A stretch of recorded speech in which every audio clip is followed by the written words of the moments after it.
Bonjour, aujourd'hui on vous présente une interview avec Tijan Salon, le rookie français de Charlotte Hornets. Comment Basketball Without Border, basket sans frontières, peut changer la vie d'un jeune basketteur?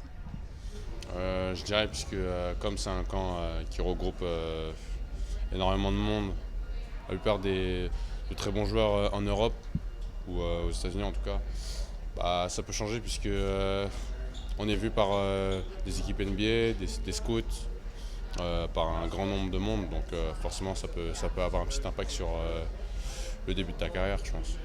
Et puis pour toi, le NBA Draft a été choisi, le rêve qui devient réalité. Comment tu as vécu ce moment? C'est un très beau moment pour moi et pour ma famille, forcément, même pour mon entourage d'où je viens, dans l'équipe où j'étais. Forcément, c'était un bon moment pour tout le monde.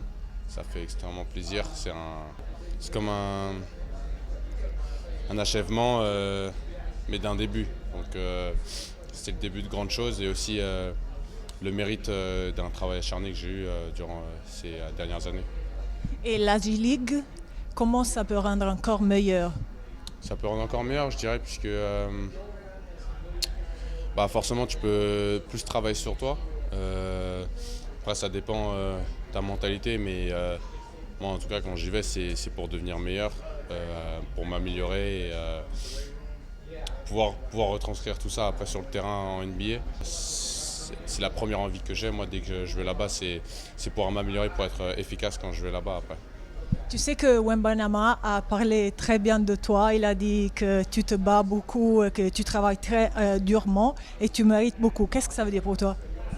Bah, c'est réel, pour moi c'est totalement normal.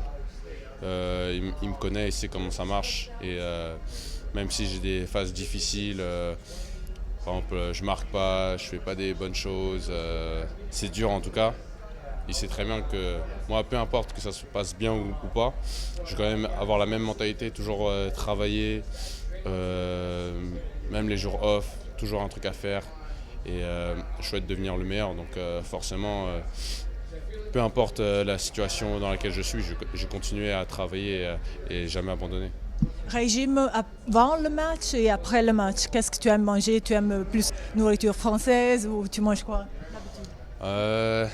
J'aurais préféré la nourriture française, mais après, bon, j'ai pas vraiment le choix vu que je suis aux États-Unis. Mais sinon, moi, je préfère manger que le repas du midi. Si c'est le match du soir, je mange juste le repas du midi. Après, c'est juste un petit snack, beaucoup de fruits, petits pancakes, et après, c'est bon. Après, moi, j'attaque le match. Les leçons que tu as prises dans ce monde de l'NBA, de la G-League, que tu veux partager avec les jeunes un peu partout dans le monde qui espèrent arriver ici un jour. Rien n'est facile, faut rien lâcher. C'est pas une partie de plaisir puisque forcément ça demande beaucoup de sacrifices mais surtout un grand mental.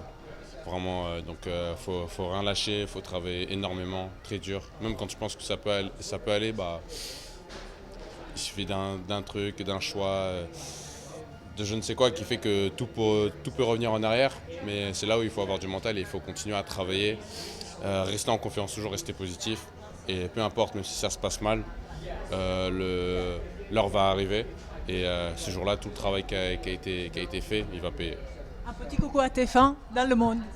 Merci beaucoup à tout le monde, pour toutes les personnes qui me suivent et qui continuent à me supporter à travers mes performances, dans les moments durs comme dans les bons moments. Ça fait extrêmement plaisir et j'espère continuer et continuer à vous faire réagir. Du Barclays Center de Brooklyn pour CineWeb, Valérie Rubino. Ciao.